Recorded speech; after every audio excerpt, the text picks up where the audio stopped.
I'm Treasure Wilson, aka Stat Baby, along with your host Mase. Cam will be back, and today we are joined with our analysts Michael, Irvin, and Arabia. Mike, how you doing? Arabia, what's going on?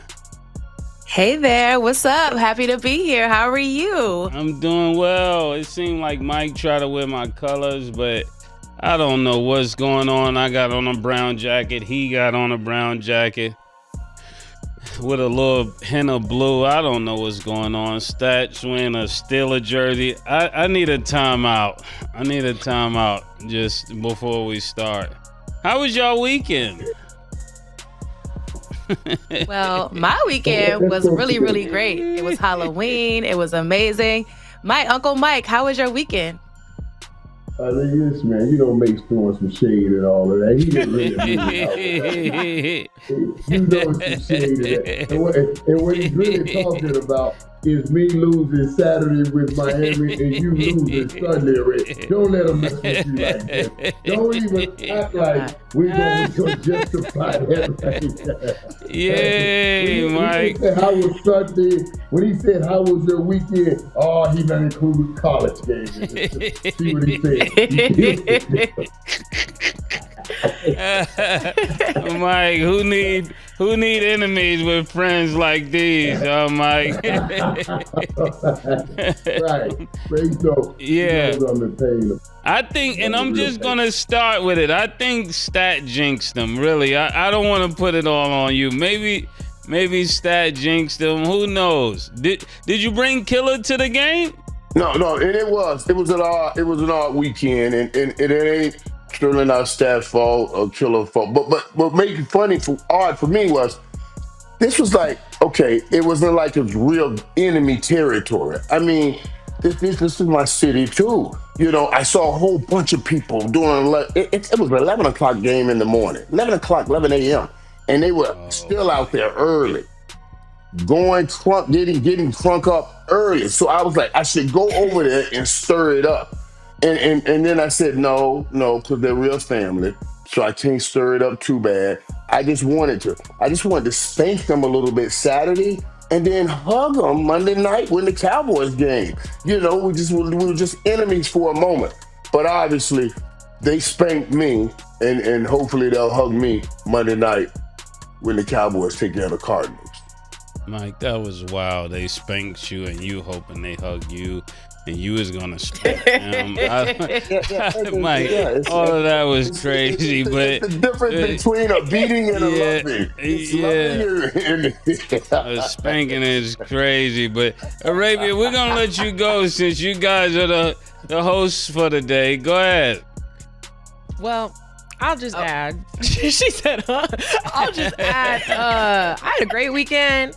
I know Miami lost. I was kind of clear about my thoughts on that. But, I mean, as far as Carson Beck, he definitely got to work on those interceptions. But I'm going to stick beside him because that is our QB. But we've all had some weeks, especially in sports. I think all of us have felt what it feels like to be a fan. And that's just part of the game, unfortunately. Yeah, I mean, go ahead, Arabia, because I'll save mine for last. Well, I'm just glad that Michigan won because I know who my Commanders are. So I'm happy that Michigan beat Purdue. I had an up Saturday and I had a down Sunday. So, you know, one of my teams won, one of my teams lost. And both teams performed exactly how I expected them to. So and we're happy that Michigan won. Listen. You know what? I'm happy the Lakers won. You know, Austin Reeves had 50. If this is where we going early in the morning, I should have had a cappuccino for real. This is crazy. I'm happy Austin Reeves had 50. It was a great weekend. I mean, what could I say? Who are you guys for Halloween? Who was I for Halloween? Yeah. Okay, Mike, go first. Yes. Wait, man. I want to understand here, man, because, you know, you dishing it out like you the card dealer and you ain't got a hand here. But I could have sworn the Buffalo Bills tap right on y'all head and you lost that game. Yeah, but Austin Reeves had 50. Austin Reeves had 50. I'm going with the flow of the show. She just told me that the Michigan one, so I'm just following protocol, you know.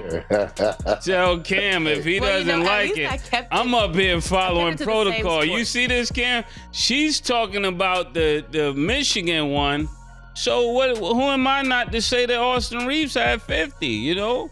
What's going on here? What's really going on here? I don't know what's really going on. Everybody was talking about their college team. You know, we were talking about the college team. I just put my college team out there. Right. So, you know, dang, I can't talk about my college team too. Oh, I my with the NFL. goodness. While y'all talk about Miami and everything else, you can skip from the same league, from team to team to team in the same league, but I can't be a fan of NFL teams and college teams. Let's talk about my college team winning. That's crazy. You got Who's a little skipping Ohio from bias. team to team? My team is still my team.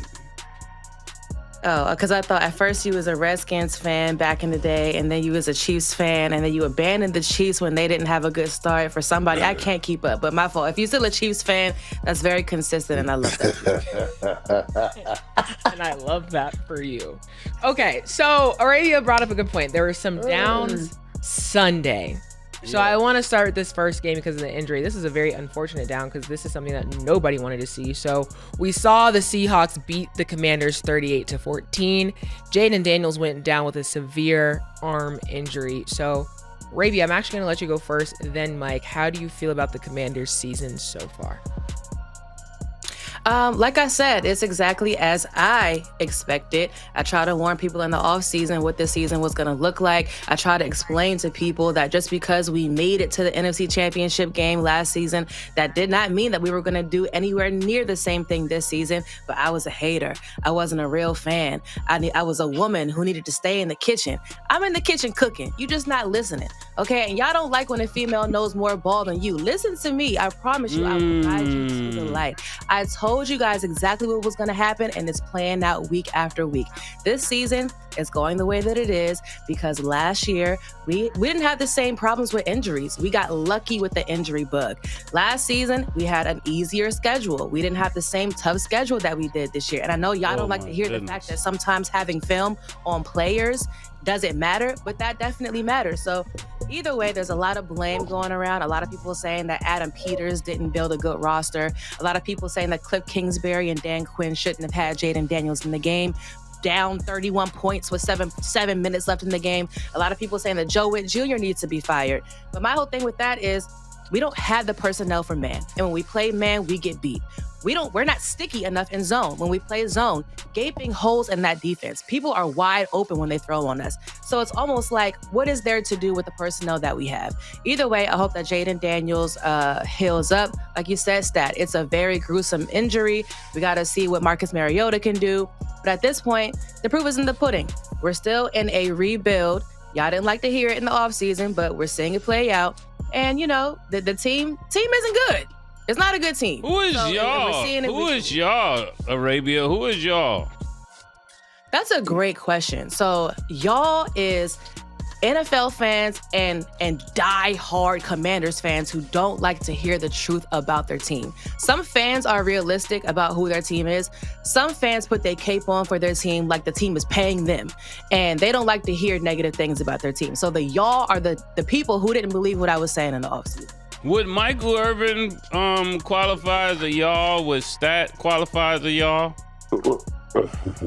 No. Listen. No, I didn't hear Michael or Stat say anything about the Commanders that are supposed to be good this season. No, I mean about their Michael team. And Stat are not y'all. I'm talking about their team. Are they? Would they be considered a y'all when it comes to the Cowboys for Mike, or the Steelers when it comes to Stat's team? Well, yeah, we're just as much of a y'all as you are when it comes to the Chiefs.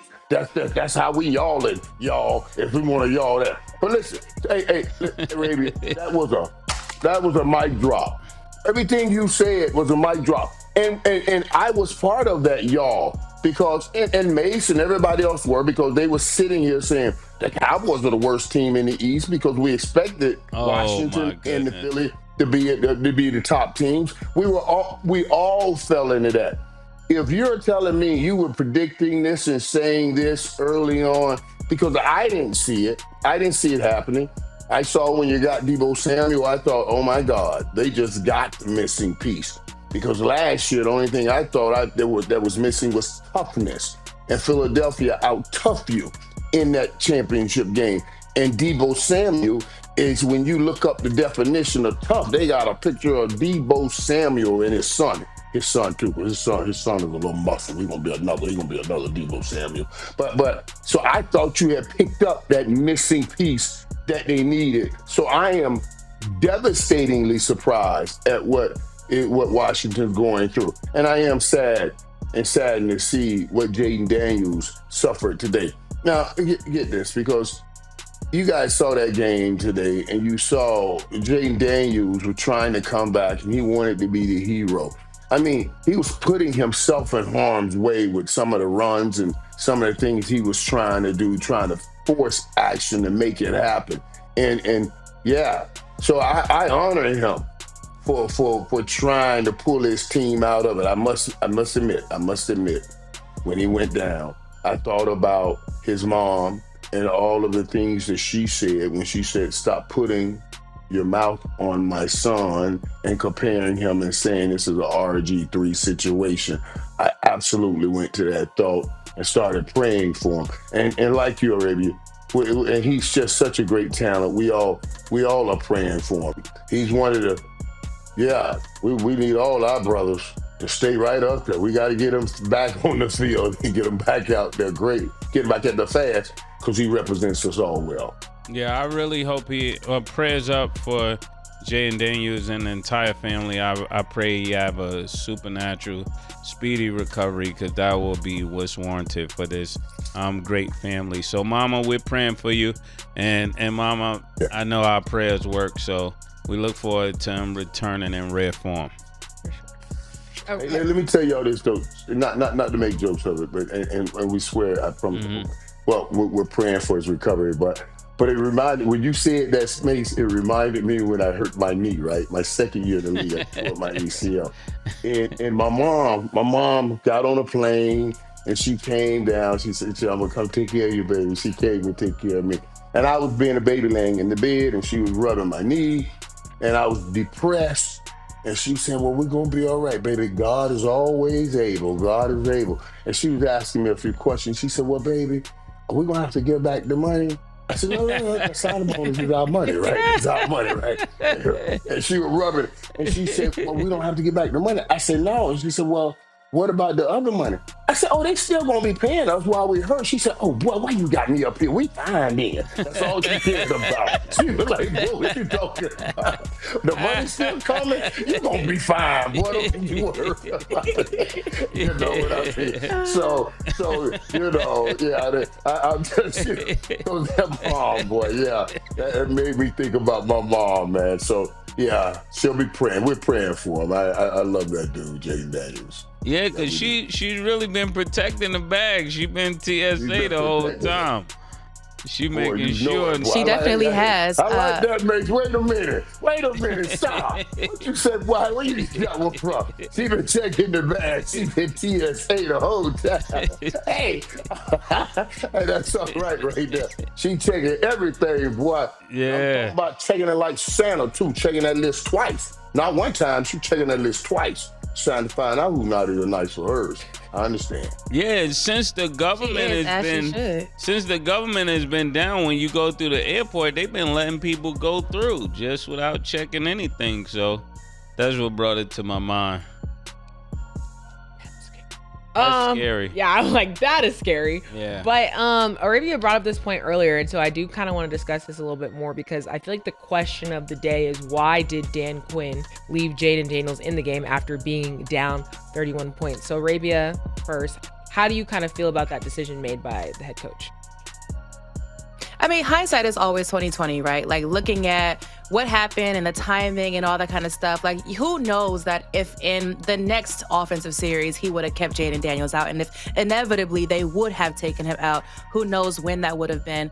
Of course, now I'm like, well, dang, there wasn't about to be some miraculous comeback, but who knows? Maybe there was about to be. I don't know how the coaching staff felt in that moment. Maybe they did feel like they wanted to give Jayden Daniels some more reps in the game because he's been missing some games, or if they felt like that was going to be his last offensive drive and then they were going to take him out. But, obviously now I definitely feel like they should have taken him out of the game. Yeah, I mean, regardless of what we feel, Mike, the coach himself said he regretted. So that means it was a bad decision. Whenever we think something is cool, but when the coach himself get on that platform and say, you know what, I totally regret this. She said hindsight is 20/20, and he got a full vision right now to never do that again. They're down 31. You're not going to win this game. Let the man rest. Okay. Yeah, but there were a lot of other elements. There were a lot of other elements that were at play. And Arabia, I think you hit and touched on a few of them. With all the injuries and the situation that was going on, Jayden Daniels wanted to come back and be the savior. He wanted to get himself back into playing shape, and because he took I thought he was very, very aggressive himself tonight, wanting to come out and make plays. He wanted to lead his team. So coach was giving him a chance to show his team and lead his team and give his team that spark. As I said earlier, I thought he was putting himself in harm's way a lot, trying to get it done. But that's a hard thing, a very difficult decision to make, to tell a young man, you give up right here when he's trying to show his team, I know I missed time, and you feel like you owe your team something. Like, hey, we're in this rut because I haven't been here, and you want to try to make it up for your team. So, I understand both sides. I understand we're saying where they should have taken him out, but I also understand coach saying, that's my dog, and I want him to try. I want to give him an opportunity to accomplish what he's trying to accomplish. It just didn't work out this time. Nah, Mike. How can you say this when we're looking at a player that just left the season earlier with an injury about a knee? So you're going to put him in this situation? No, you can't do that. 2 injuries is too much in the first 2 years. We also watched that game between Chicago and Cincinnati. And a lot of people would have said the same thing that you guys just said. No way, this game was over. Cincy doesn't have a shot. And they came all the way back and had a shot at winning that game. We just got another crazy play at the end of that game from Caleb Williams and the rookie tight end. So you know what I mean? So if you saw that, you said, oh, okay, there is hope here. So that you play it both ways, and I'm sure they saw that. Yeah, but they didn't win, so why risk it? But you know what, Mike? This is TitleTown thoughts. I don't care to argue with you on this. I'm gonna let you have it. Okay, well, on the topic of TitleTown thoughts, we got to talk about the Chiefs. The Chiefs lost to the Bills. You can't make this up. Go with your bad self. What a segue. I mean, hey. Way to take his own words and put it on a belt and then turn around and BTA belt the ass with it. Bam. So go ahead, I appreciate that. I appreciate what you did. Right. We might not be connected with the NFL, but that college, hey. Okay. So, yes, Chiefs lost to the Bills 28-21. The Chiefs are 5-4. Arabia, does this loss for the Chiefs worry you at all? And then how did you feel about this game? No, it doesn't worry me at all. I think, my whole thing for the Bills is do it in the postseason. The regular season win, I'm not trying to minimize it or say that it doesn't matter, because this regular season win mattered. So congratulations to the Buffalo Bills. Right now, the AFC playoff picture is super tight. If the season ended right now, the Chiefs would not make the playoffs. So they're right outside at that number 8 spot in the playoff picture. So this regular season win for the Bills matters. The Patriots are right now leading that division. This win matters. However, when it comes to this Bills-Chiefs rivalry, which is starting to really develop into, the Bills are 5-0 so far in the last 5 games. 5 consecutive wins against the Chiefs in the regular season. But the Chiefs are 4-0 in the playoffs, last 4 times. So this was a great win, Buffalo. All I'm saying is do it in the postseason. Josh Allen had his best completion percentage of his career. Patrick Mahomes had the worst completion percentage of the year, and it matters. But I just want to see the same energy in the postseason when it matters after the regular season. Yeah, and I think this matters. I think the way Buffalo got this win was big, and defensively, the way they played. Yeah, they put pressure on Patrick Mahomes, but that young boy Bishop had a coming out party in that secondary, the safety, and I saw him diagnosing and reading plays and knocking down plays, intercepting passes. I said to myself, oh okay, this kid here, he knows how to watch film. He was baiting and setting up Patrick Mahomes. Like, okay, I'm running with this guy in the last second, turning back to get in the way of a pass that's going to Travis Kelce or something like that. Or somebody else that he wasn't even playing. I'm telling you, that right there is what I pulled out of that game, because that's what that will be the difference. We talk about when we get into the playoffs, okay, you want Josh Allen to outplay Patrick Mahomes. And that's a hard call sometimes, especially in the playoffs with TitleTown, USA, as Mase like to call them. But if you start getting a young guy like Bishop making plays on 4th down, knocking balls away, right there, intercepting a third quarter pass, it's a whole different game. It gives Buffalo something that Kansas City has on offense in Travis Kelce. Now Buffalo has it on defense in Bishop. That's what I pulled out of this game. And watch, that's what'll make a difference when and if they get in the playoffs next time.